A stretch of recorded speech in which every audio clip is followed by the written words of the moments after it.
Your Voice Counts is a charity run by volunteers for the support of people with learning disabilities and complex needs.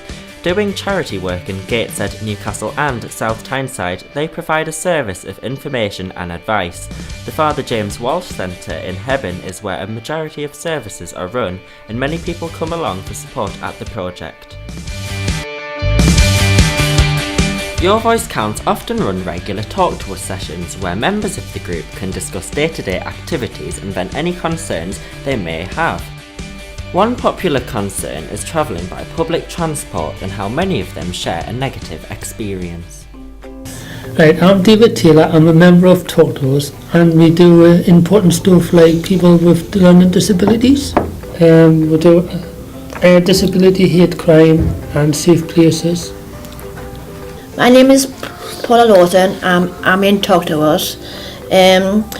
We talk about access and information, and we do hate crime as well. During the meeting, Paula mentioned some concerns when travelling on a bus. I was trying to get off with my walker. The driver says to me, Come on, hurry up, get off.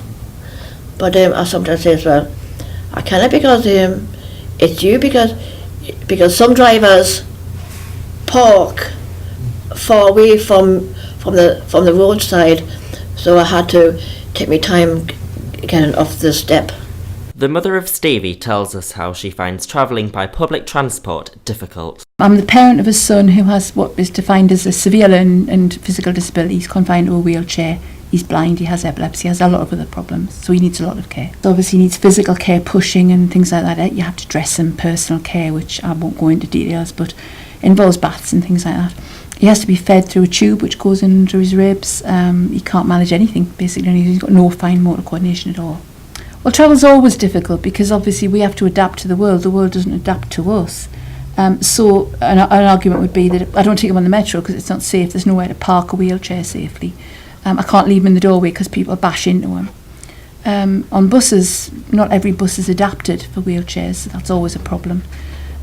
We sometimes get taxis, but of course that's very expensive. The bus came all right, and I got on it all right. And got on all right. But there's one thing, there's people standing up now then. Stupid, these people who drive a bus, they set the engine and people still standing. That.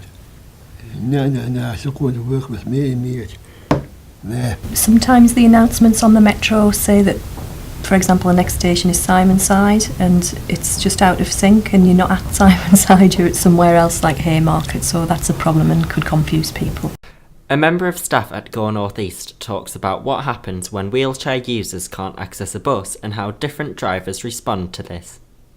If we do have a situation where a disabled person can't access the bus, either the bay is already occupied by a disabled person, or for whatever reason that disabled bay isn't available, what we can offer is a taxi service. If the person asks the driver to provide a taxi, we can, via the radio control, arrange for a taxi to come and collect the passenger from the address where they're at. We tend to do that on more infrequent services, so if it's like a 30-minute service or an hourly express service, obviously that's what we would do. If it's a 10-minute high-frequency service, most of the time, I'll be honest, most of the time people are quite prepared just to wait the extra 10 minutes for the following vehicle. We asked a leading driver at Go North East what happens when a person with a learning disability travels by bus.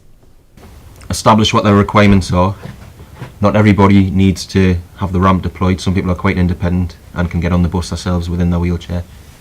If not, I need to lower the front of the bus to make it easier for them to get on, and deploy the ramp, which will make it even easier for them to get on, and then see that they're manoeuvred comfortably, either with assistance or by themselves, before the vehicle can proceed. I would say about 98% of Go North East's fleet are low floor with wheelchair bays for people to get into.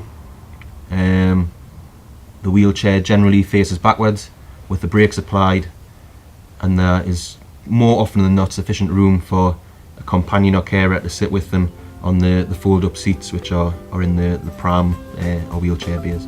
I think I would ask the developing services to look at whether they could make more provision for wheelchairs, even if it's adaptable, removable seats and things like that on metros or on buses even, if they could take extra seats out if necessary. I know it's difficult, I know they're a commercial system and they have to make a profit, but you've got no idea the problems you go through just trying to get from A to B. Make sure that people wear belts.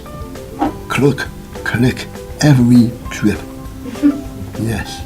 I would like to see them go up to the curb so wheelchairs can get off and on, and walkers as well. Yes, I like the drivers to... Some drivers are polite, but some drivers are not very nice, because some drivers wants to go so quick.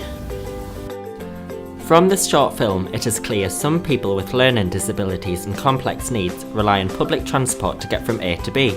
Your Voice Counts realises how much operators invest time and money into making journeys as comfortable as possible.